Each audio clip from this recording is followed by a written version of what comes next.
welcome. Thank you very much, Valerie. It's a great pleasure to be here in Berlin and also here at the headquarters of Rook Agency. Do you want to tell us a little bit more about yourself and your work before we go ahead? Well, Mbuh Stella is someone who is very passionate about telling stories. And she doesn't only tell stories the way they happen, but she tells them in a way that will inspire change. She doesn't tell them in a way that will inspire violent change. She tells them in a way that will inspire a positive change. So whether I'm talking about the armed conflict, whether I'm talking about something else, I tell it in such a way that it inspires hope in the population. Basically, that is Mbuh Stella in the media. Outside the media, Mbuh Stella is also a Cohort 2 fellow of the African Fact-Checking Fellowship. I would say and repeat over and over, you just have to bear with me, that that particular moment that I got trained as a fact-checker during the Cohort 2 fellowship, it marked the turning point of how I see a lot of issues. You agree with me, Valerie, that in Cameroon, where we come from, we want change.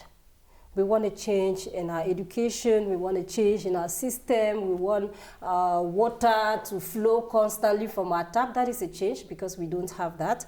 We want a lot of things to improve in our country. And so when people come and preach change, we just embrace it. And that is how many people embraced the armed conflicts that we have in our backyard now. And so I too, as a journalist, as a Cameroonian, first of all, before becoming a journalist, we supported largely because we went out for protests, and at some point we discovered that we want to use media for what I would call advocacy and not reporting. And so when I got trained as a fact checker, it covered a variety of topics all together in one book. I realized that as a journalist, I have the power that is needed to inspire hope, to inspire change in my community. And it took me 3 months, just 3 months, despite all the trainings I've had. It took me 3 months as I went through the African Fact-Checking Fellowship. And I will tell you that that is a personal experience, and it is shared by many people across the nation. How has it been for you being a fact-checker? It's fact-checker is really a word. It's been very challenging, given that ours is a situation where people look at facts as talking against them.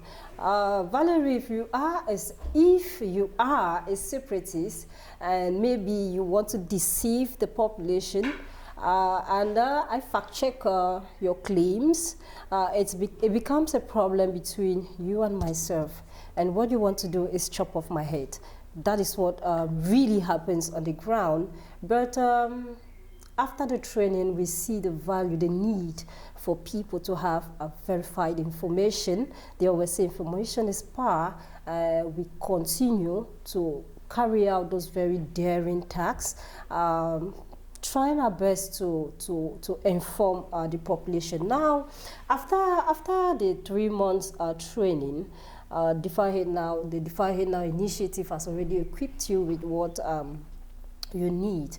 Knowledge is evolving, so you have to keep evolving, but they are always open to us, because each time I get stuck, I rush to them, I say I want to do this, and then it's almost like a refresher, and then I come back on track. What they also do is that former fellows are used to mentor current fellows. I was a Cohort 2 fellow, and by the time they reached in Cohort 8, I became a mentor. I had 7 other fellows whom I was mentoring. It is not because they had trained me and then I went and sat. I kept coming back, I kept updating my knowledge, and then they found me worthy to be able to mentor other fellows and also do follow-up. Just like the team in Cameroon is doing follow-up for me, that is how I also do follow-up for my mentees, and we are building a system of resilient people who are out to bring the facts the way they are to the population. This violent conflict in the northwest and southwest of Cameroon, where does it stand now? What are the stakes? Are there any good views? Any good insights? What are the stakes? Where do we stand now? Is there any light at the end of the dark tunnel? In my local language, they say, I'll say it in my local language, that means that when your finger stays too long in your anus, it comes out with shit. So we have people who have been angry since that power is not alternating at the top, and so they saw that as an opportunity to come up with their agenda. And so we also have Cameroonians who are living in the diaspora who also had those thoughts. And so it was easy for them because we also have the social media, which is now being used in the case of the armed conflicts as a weapon of radicalization, disinformation, fake news, and everything bad you can think about as far as information is concerned. And so they began using the social media, and in Cameroon, I would say with just $1, you could have maybe 600 megabytes to use for 24 hours. That's a long time. And when you get that information with maybe just 100 francs CFA, I don't know, it's less than $1, you can communicate for as long as you want on the phone. And so when people in the city center get those information from the diaspora, they transmit to their villages. And that's how many more people got radicalized, and many more people thought that picking up arms was the best way. But now not everybody who picked up arms for change. Some of them have their own reasons. I happen to have strayed in quotes. I was looking for information for my community.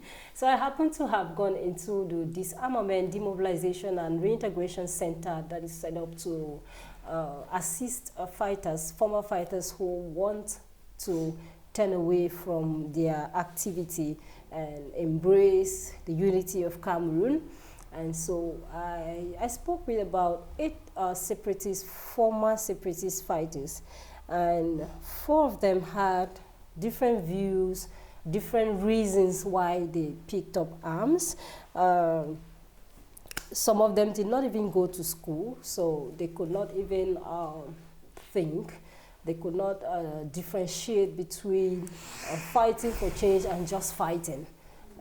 So they picked up those arms. They were easily radicalized. They picked up those arms and killed their brothers. Others went in for revenge. Valerie, if we query it before you left Cameroon in 2013, I see you now, it's an opportunity for me to harm you. And then I pick up the umbrella, separatist, armed conflict, hold it in my hand, and then I harm you. I'm not fighting for change. I'm just trying to revenge what you did to me.